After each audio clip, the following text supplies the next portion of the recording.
Vieš, že nie všetko, čo nazývame láskou, nás skutočne podporuje. Niektorí ľudia, aj tí, ktorých milujeme, môžu manipulovať a ubližovať nám. Ani si to neuvedomujeme. Manipulácia vo vzťahu nie je vždy o hádkach, alebo otvorenom násilí, často je tichá. Neviditeľná, skrytá v slovách, gestách, alebo ticho, ktoré nás tlačí do pochybností. Psychológovia hovoria, že manipulátori využívajú naše emócie a podvedomé vzorce myslenia, gaslighting, pocity viny, izolácia, nejasné pravidlá. To všetko sú nástroje, ktorými človek rozkladá tvoju dôveru vo vlastný úsudok. Neurológia nám ukazuje, že mozog reaguje na tieto situácie veľmi konkrétne. Kortizol stúpa, stresové centrá sú neustále aktivované, sebaúcta klesá. Mozog sa učí prijímať chaos ako normu. A práve preto je manipulácia tak účinná. Vytvára závislosť na manipulátorovi.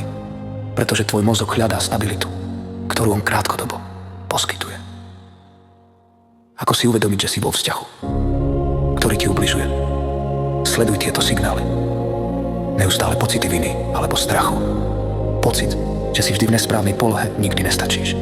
Neustále pochybnosti o vlastných rozhodnutiach. Izolácia od priateľov a rodiny. Opakované ospravedlňovania manipulátora pred sebou alebo inými. Keď si tieto vzorce uvedomíš, prvý krok k slobode je pochopiť, že chyba nie je v tebe.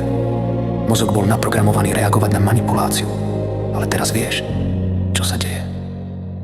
Druhý krok je obnoviť svoju vnútornú silu. Stanov si jasné hranice. Dôveruj vlastnému úsudku. Vyhľadaj podporu od tých, ktorí ťa rešpektujú. Vnímaj svoje emócie a nedovol, aby ich niekto prepisoval. Skutočná sila nie je v tom, že sa brániš slovom, ale v tom, že stojíš pevne vo svojej pravde. Každý krok, ktorý podnikneš, aby si pochopil manipuláciu, je krok k slobode. Pamätaj, manipulácia je vždy o moci a kontrole. Nie o láske. Kto ťa manipuluje, ti nikdy nedá vnútorný pokoj, ktorý hľadaš. Tvoja úloha je vidieť pravdu, chápať mechanizmus a chrániť seba, nemeniť manipulátora. Ak si pozorný a ochotný sa učiť, tvoj mozog začne opravovať vzorce, kortizol klesá. Stres sa zmierňuje, sebaúcta rastie, obnovuješ svoju vnútornú rovnováhu.